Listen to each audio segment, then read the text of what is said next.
Hey Samlare, that is my butchering of the Swedish language saying hello collectors. So we have a Tarmac. I haven't reviewed one in a long time, but this is a retro design of the 20-year celebration of Koenigsegg as a car company. It's a Swedish brand, by the way. It's the homage to the CC8S, and they made 50 units originally, but then sold 20 more. So 70 units of these were sold.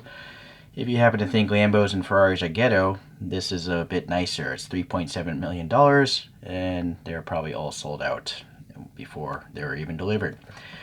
And let's see, it's based on the Koenigsegg Jesko. It's not like a regurgitation of the original CC8S. So it's based on a modern vehicle, a more modern vehicle.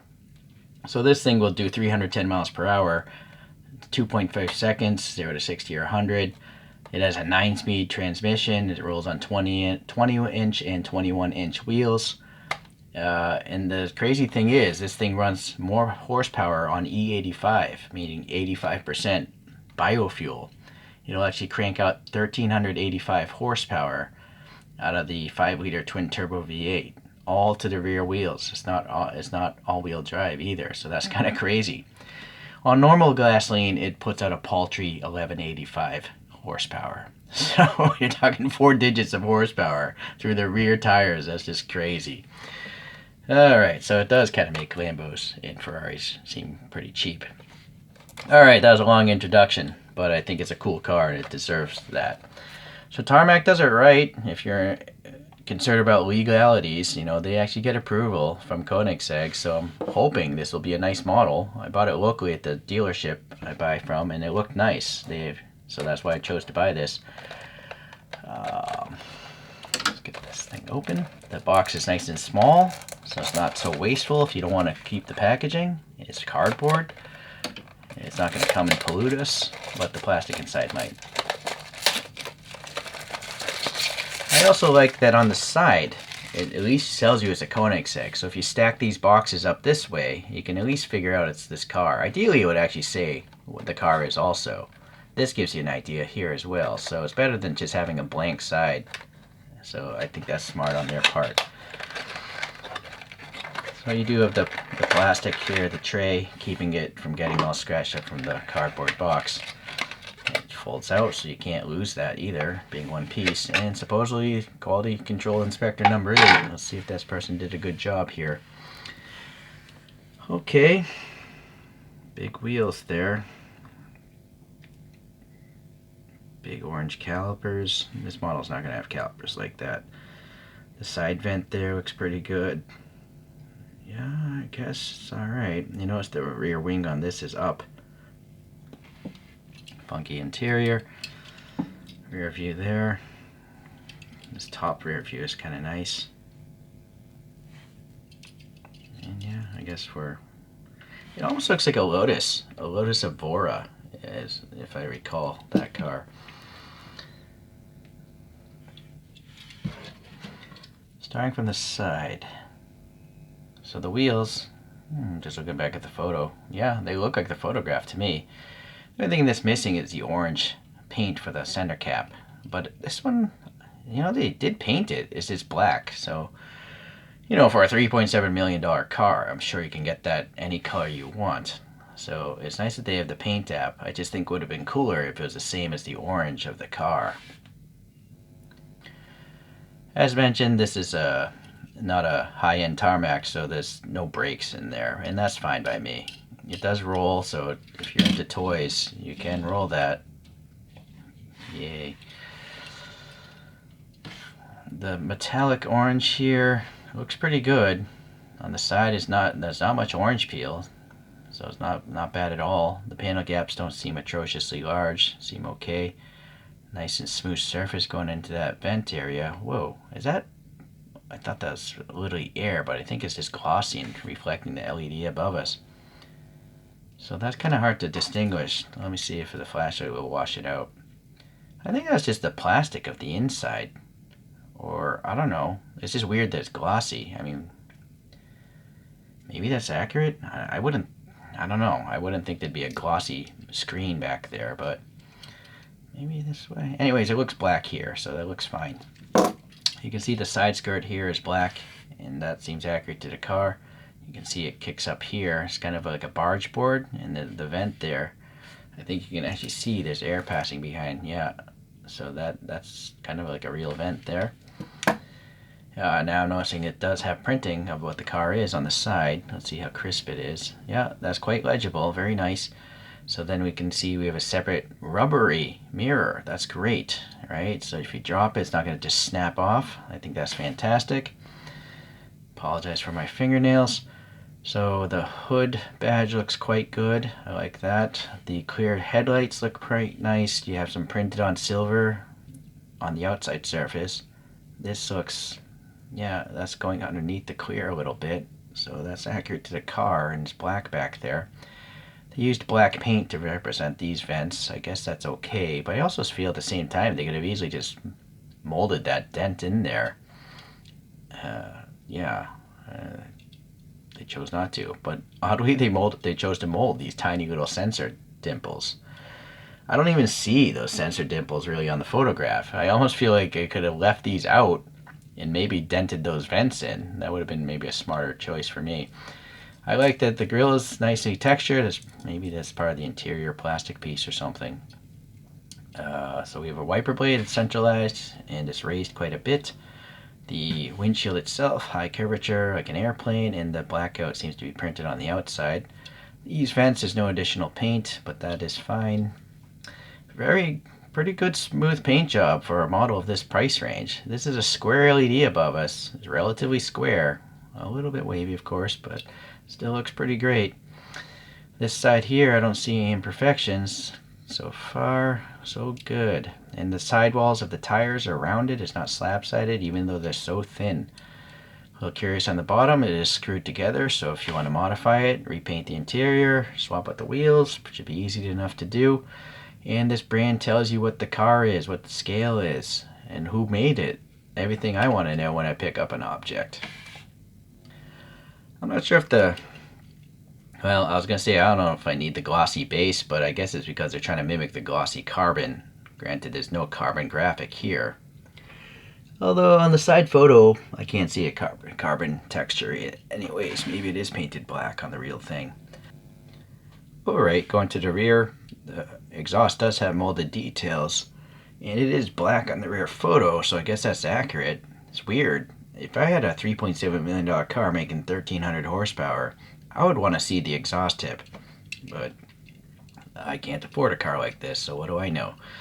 I do like this running slicks because it doesn't show truck knobby tires on the side. Rear taillights, they're clear plastic, they're not paint, so that's nice, and there's some sort of molded detail recessed there. So as it shifted around, you can see, the light bouncing around in there. Looks pretty neat. And, well, I don't think they stick out this far based on the rear photograph. I think they're more flush with this surface, but yeah, I guess they could have done that better. Oh well, it's not a biggie. So the Koenigsegg there looks like it's pretty legible. I need to focus again. I gotta say, I'm really impressed with the paint job on this thing. So the rear wing here, it is nicely done, metallic as well, and the struts are painted black. Pretty nice termination of the black paint, and you can see the recess where that wing should reside. It's odd that they would put black paint here instead of in the front vents, but I guess they anticipate people looking at this way more than the front. They do have the badge there, looks good, and then we have the clear window in the back with the blackout, bisecting blackout line. The sunroof there looks pretty nice.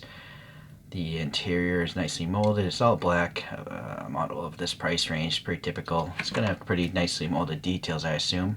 I am noticing there's silver in the mirrors. That is actually new to me. I mean, Mini GT's been making rubbery mirrors for years, but they don't paint them or put mirrored stickers in them. So that's flexible and realistic. It literally is a mirrored sticker, so this is going to be hard to see with such a high curvature molded window. It's so shallow. That's pretty hard to see what's going on in there. Let's see. Let me zoom in. So molded steering wheel looks pretty good. Pretty smooth seats. Center console, some sort of actuator, or maybe that's the e-brake, I don't know. That instrument binnacle's floating. It's interesting. Interesting design. I don't know if there's anything printed in the instruments. I wouldn't expect it to be on a model of this price, so I guess not. I don't see any color. Let's see about the passenger side. Not much there. Door panels, can't tell. It's too distorted, but I do feel there's a hand grab right there. I think it's a good enough interior. I'll never look at it again after this video. I suppose one criticism I would have, because people are asking for Hot Wheels that do this, it's not realistic in its stance. A car that goes 300 miles per hour doesn't have much of a gap, or maybe there's an air ride suspension, but those tires are pretty much touching the fenders almost, right? The wheel wells, so it's a very low slung vehicle, whereas this has to have the gappiness to allow it to roll. Here's an unknown brand. I bought it off AliExpress a long time ago. I'm pretty sure you can still buy them, but it's a Huayra, it's a diecast, and it's well done. It was cheap too. Granted, it does have painted taillights and the like, but it's got a colorful interior. I rather like it. Here's another Tarmac Global. I don't know if these new ones are called Global. It doesn't say that in the box, but so this is all diecast. It's the Agera RS. Sadly, they went with this whole opening feature gimmick, really, of the super lame engine, right? I don't know why anyone would want to see that, but one thing I don't want to see is this panel gap, right? So, yeah. At least it has a tan interior. A more expensive model, this is an HKM of the Jesco that this subject of today is based upon, and I thought this was well done for a diecast. It's quite nice. You know, the brakes are nice, the parts, the execution, pretty good.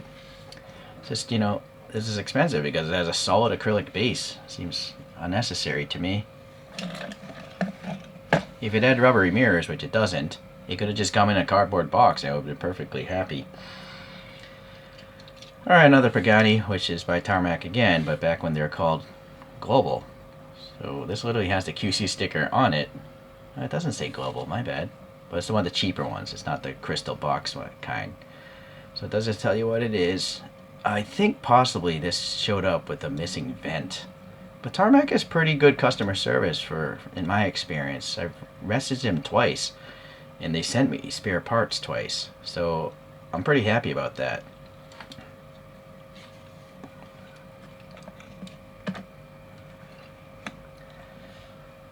Yeah, so if you're ultra rich, this is what your garage might look like in full scale.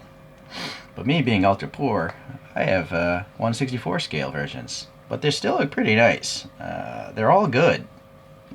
I guess that's the least good because of the whole opening hood thing. The least good. That's not proper English, but I don't care. So, very good. I like it. I think for the price I paid, it's okay. It wasn't the cheapest model in the world, but I don't notice any quality control problems. So, QC number 8 did a good job that day. And it's just nice to learn about a car. I had no idea this car existed in the real world. Had I not gone to my local dealer and saw this, thinking it was the release of the original Koenigsegg, I would have never bought this thing.